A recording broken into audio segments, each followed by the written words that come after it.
Oke, Assalamualaikum warahmatullahi wabarakatuh. Jumpa lagi dengan saya, Robi. Selamat datang di YouTube channel saya. Nah, teman-teman, tema yang akan saya angkat kali ini berhubungan sama video sebelumnya yang saya upload, yaitu ngecek tulisan atau skripsi menggunakan Turnitin gitu ya. Nah, di kolom komentar ada yang tanya, gimana sih cara mengatasi atau mengurangi plagiat pada skripsi atau penelitiannya. Nah, pada video ini saya akan bedah gimana caranya kita lolos plagiasi baik dari Turnitin ataupun aplikasi-aplikasi lainnya. Oke, sebelum masuk ke tema video tersebut, jangan lupa untuk subscribe YouTube channel saya, kemudian share video ini apabila video ini bermanfaat buat Anda semua, dan mengaktifkan tombol notifikasi untuk mendapatkan updatean video-video terbaru dari saya. Oke, silahkan disimak.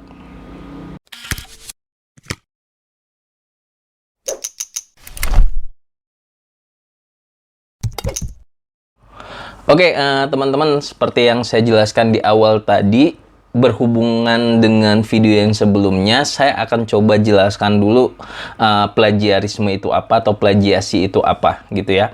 Nah, ini berhubungan sama teman-teman yang meminta saya untuk membuatkan video gimana sih cara mengatasi plagiarisme gitu ya. Padahal saya nggak ngerasa copy paste, tapi kok dianggap plagiarisme. Dan plagiarisme ini sangat haram sekali di penelitian ataupun di skripsi. Bahkan banyak institusi-institusi baik kampus atau yang lainnya, apabila ketahuan plagiarisme itu akan ditarik gelarnya, atau penelitian akan ditarik gelar kedosenannya atau yang lainnya. Nah, ini sangat berbahaya sekali, teman-teman. Nah, nanti saya akan coba jelaskan gimana cara mengatasi dan mengurangi plagiarisme, tapi sebelum masuk ke situ kita harus tahu dulu, teman-teman, definisi dari plagiarisme. Kalau saya ambil atau saya kutip dari Peraturan Menteri Pendidikan RI nomor 17 tahun 2010, bahwa plagiat itu adalah perbuatan sengaja atau tidak sengaja dalam memperoleh atau memperoleh kredit atau nilai untuk suatu karya ilmiah dengan mengutip sebagian atau seluruh karya dan atau karya ilmiah pihak lain yang diakui sebagai karya ilmiahnya tanpa menyatakan sumber secara tepat dan memadai. Nah, kesalahan di skripsi itu yang bakalan saya ulas. Teman-teman sering mengutip artikel atau mengambil artikel dari buku orang atau jurnal orang tanpa memasukkan sumbernya. Nah, itu dikatakan plagiarisme atau plagiat. Nah, teman-teman lihat definisinya. Atau dalam Kamus Bahasa Indonesia, definisinya adalah plagiat adalah pengambilan karangan, pendapat, dan sebagainya orang lain dan menjadikannya seolah-olah karangan atau pendapat sendiri, gitu ya.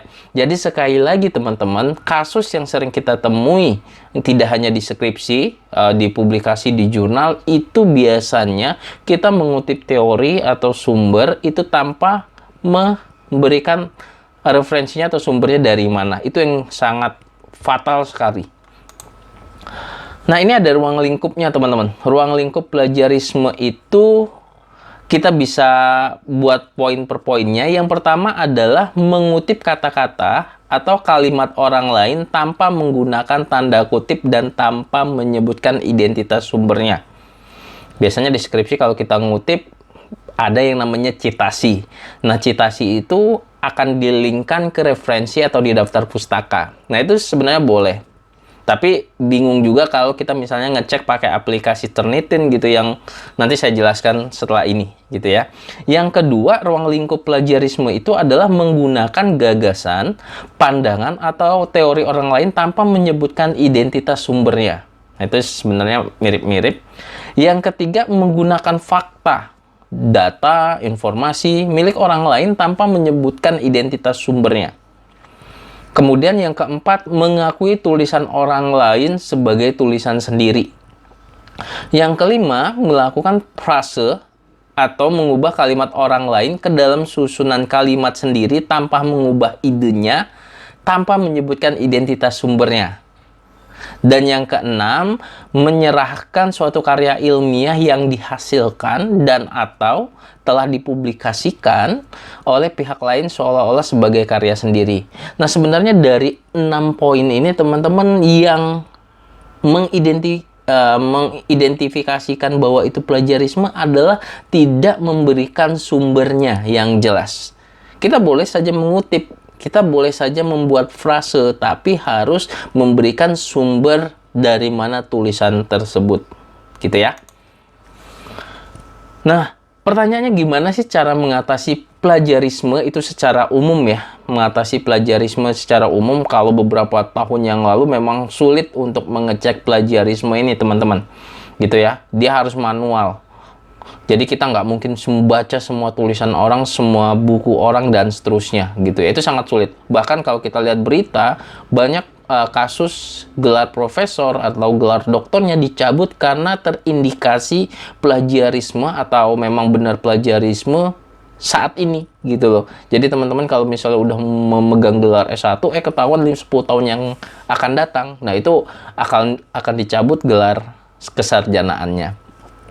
Nah, secara umum untuk mengatasi plagiarisme itu ada dua. Yang pertama dengan pengutipan. Makanya dosen-dosen pembimbing ketika Anda mengerjakan skripsi, itu sangat mewanti-wanti Anda untuk memberikan citasi dan juga referensi atau daftar pustaka untuk teori-teori yang bukan Anda buat. Tulisan-tulisan atau ide gagasan yang bukan Anda buat sendiri. Gitu ya. Pengutipan itu bisa menggunakan dua tanda kutip, ini teknisnya aja. Jika mengambil langsung satu kalimat dengan menyebutkan sumbernya, atau menuliskan daftar pustaka atau karya yang dirujuk dengan baik dan benar. Yang dimaksud adalah sesuai panduan yang ditetapkan masing-masing institusi dalam penulisan daftar pustaka. Jadi, bisa ngambil secara langsung itu kita bisa menggunakan tanda kutip dua, atau kita memberikan citasi dengan rujukan referensi sebelumnya, walaupun bentuk citasinya itu banyak modelnya. Bisa IEEE atau apa dan seterusnya. Nah, yang kedua, cara mengatasi plagiarisme ini ada paraparase, gitu ya. Apa itu paraparase? Yaitu dengan tetap menyebutkan sumbernya. Jadi kita boleh melakukan parafrase itu tapi tetap dengan menyebutkan sumbernya. Kalau tadi di ruang lingkupnya itu parafrase itu merupakan suatu indikasi plagiat. Tapi ini diperbolehkan asalkan kalian sebutkan itu sumbernya. Parafrase adalah mengungkapkan ide atau gagasan orang lain dengan menggunakan kata-kata sendiri tanpa merubah maksud atau makna ide atau gagasan dengan tetap menyebutkan sumbernya, gitu ya. Jadi gambaran parafrase itu seperti itu. Nah, contoh untuk mengatasi parafrase pada aplikasi berbasis web. Contohnya yang saya gunakan adalah Turnitin. Teman-teman, cara kerja Turnitin ini dia akan mengecek kata per kata, kalimat per kalimat, paragraf per paragraf, dokumen per dokumen setiap artikel yang Anda tulis. Nah, pertanyaannya si Turnitin itu dia ngeceknya dari mana? Bisa dari internet, website, blog, kemudian yang lainnya. Kemudian juga dari publikasi-publikasi jurnal yang di internet ya, jurnal, e-books, dan seterusnya. Kemudian yang ketiga, ini bisa dari database lokal. Misalnya sebuah institusi kampus itu memiliki jurnal sendiri gitu, tetapi terpublikasi atau memiliki OJS-nya. Nah, si Turnitin itu mengumpulkan semua data yang di internet dan akan mengeceknya dengan tulisan Anda kata per kata. Nah, nanti dia akan mengirimkan hasil similarity index-nya. Kalau misalnya di skripsi, misalnya ada sebuah kampus yang membuat similarity index-nya kalau lulus itu di bawah 35%. Ada yang 50%, ada yang 40% gitu. Kalau bisa tidak boleh lebih dari 50%. Nah, itu tergantung aturan-aturan dari kampus. Nah, kemudian yang selanjutnya adalah algoritmanya si Turnitin itu memang dibuat modelnya seperti itu.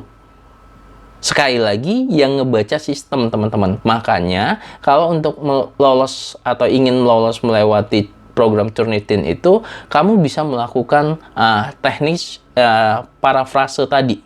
Gitu ya. Nih, teman-teman bisa lihat contoh di layar. Ada sebuah contoh, ini saya kutip dari idthesis.com ya.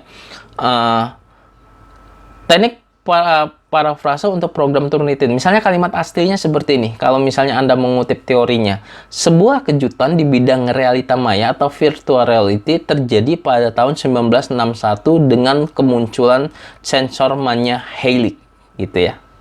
Nah, ini kalimat aslinya. Kalau Anda kutip, kemudian Anda masukkan ke dalam artikelnya keseluruhan, kemudian Anda cek ke Turnitin, itu bakalan similarity index-nya tinggi karena mirip.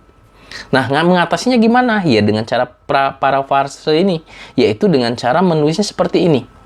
Hasil karya Hillik yang dikenal dengan nama Sensorama membawa perubahan yang signifikan dalam sejarah reality maya atau virtual reality, gitu ya. Dan kemudian Anda masukkan sumbernya, dicitasi. Tulisannya berbeda. Ingat, Turnitin itu algoritmanya dia akan menyamakan kata dengan kata. Paragraf, kemudian per dokumen. Ini pasti hasilnya beda, walaupun secara ide ini sama, gitu. Nah, mesin Turnitin nggak bakal bisa ngebaca seperti ini. Ingat, sekali lagi dia komputer, bukan manusia. Contoh yang kedua, masih saya kutip di idthesis.com. Kalimat aslinya kalau kita misalnya mau buat parafrase, yaitu komputer mampu membawa orang ke tempat-tempat yang belum pernah bisa mereka kunjungi sebelumnya, termasuk ke permukaan planet lain. Misalnya contoh seperti itu kalimat aslinya. Nah, kita bisa buat parafrasenya, misalnya melalui komputer, orang dapat pergi ke tempat yang belum pernah mereka kenal. Gitu ya. Jadi sama seperti kita membuat tulisan, kita baca dulu ide pokoknya, kemudian kita tuangkan kembali. Dan sekali lagi, kalau bisa, itu tidak jauh dari maknanya. Makanya parafrase ini ada pembelajaran sendiri, ada ahli-ahlinya untuk membuat seperti ini. Nah, teman-teman bisa mulai coba dengan kalimat-kalimat yang sederhana. Gitu ya. Itu cara mengatasi plagiarisme pada Turnitin. Jadi Turnitin itu sekali lagi ngecek kemiripan kesamaan. Pengalaman saya ngecek seperti itu, yang banyak kena adalah di tinjauan pustakanya atau di landasan teorinya yang memang mengutip artikel-artikel dari internet atau dari buku-buku yang sudah dipublish di internet. Dan terakhir teman-teman, penting buat saya bahwa plagiarisme itu seperti yang saya jelaskan di awal, itu adalah dosa besar. Dan di Indonesia pun itu udah ada aturannya, yaitu Undang-Undang Nomor 20 Tahun 2003 untuk mengatur sanksi bagi orang-orang yang melakukan plagiat, khususnya yang terjadi di lingkungan akademik. Sanksi tersebut adalah sebagai berikut. Pasal 70, saya bacakan sedikit. Lulusan yang karya ilmiahnya yang digunakan untuk mendapatkan gelar akademik, profesi atau vokasi, sebagaimana dimaksudkan dalam pasal 25 ayat 2, terbukti merupakan jiplakan, dipidana dengan pidana penjara paling lama 2 tahun, dan atau pidana dengan paling banyak 200 juta. Bayangkan teman-teman, kita nggak sengaja mengutip dan ketahuan itu plagiat, kita harus bayar 200 juta atau dipenjara 2 tahun. Kemudian Peraturan Menteri Nomor 17 Tahun 2010 telah mengatur sanksi bagi mahasiswa yang melakukan tindakan plagiat. Ini sebenarnya nanti dosen juga akan dapat sih sanksinya kalau misalnya melakukan plagiarisme. Jika terbukti melakukan plagiat, maka seorang mahasiswa akan memperoleh sanksi sebagai berikut. Misalnya teguran, peringatan tertulis, penundaan pemberian hak kepada mahasiswa, pembatalan nilai, pemberhentian dengan hormat dari status sebagai mahasiswa, pemberhentian tidak dengan hormat dari status sebagai mahasiswa, kemudian pembatalan ijazah apabila telah lulus dari proses pendidikan. Kebayang nggak ketika Anda sudah lulus 5 tahun, tetapi si ijazah Anda dibatalkan, gitu ya teman-teman semua. Mungkin ini sharing aja teman-teman, dan artikel ini saya kutip dari situs library-nya UGM dan juga idthesis.com, gitu ya. Teman-teman bisa pelajari itu agar tulisan Anda tidak terkena plagiarisme, gitu ya.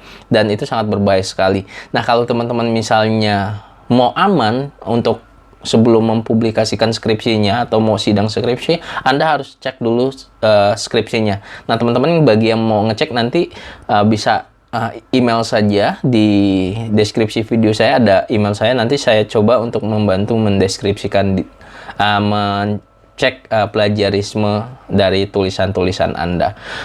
Itu aja teman-teman, mungkin gambaran tentang plagiarisme dan cara mengatasinya kalau misalnya kita menggunakan Turnitin. Sekali lagi terima kasih buat yang sudah subscribe YouTube channel ini, karena Anda subscribe itu membuat semangat saya untuk membuat video-video yang bermanfaat sangat tinggi sekali. Dan kemudian jangan lupa untuk men-share video ini apabila video ini sangat bermanfaat buat Anda semua. Oke, terima kasih. Saya tutup. Assalamualaikum warahmatullahi wabarakatuh.